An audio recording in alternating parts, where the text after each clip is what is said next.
ঘরে সুখ নাই, শান্তি নাই, কারণ পরামর্শ করেন না তো। আব্বা আম্মার পরামর্শ নেন, স্ত্রীদের পরামর্শ নেন, ছেলে মেয়েদের পরামর্শ নেন।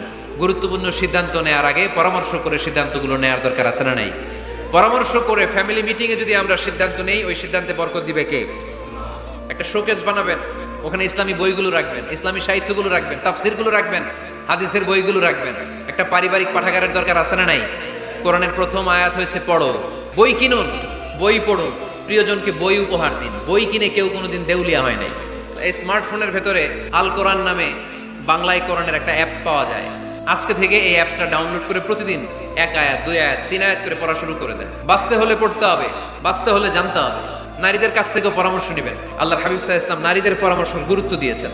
মাঝে মাঝে জুনিয়রদের পরামর্শ নিতে হয়, ছোট্ট বাচ্চাদের পরামর্শ নিতে হয়। ছোট্ট বাচ্চাদেরকে বোকা মনে করবেন না, ছোট্ট ছেলে মেয়েদেরকে বোকা ভাববেন না, ওদের মাথায় বুদ্ধি আছে। মাঝে মাঝে জুনিয়ররা সিনিয়রদেরকে হারায় দেয়।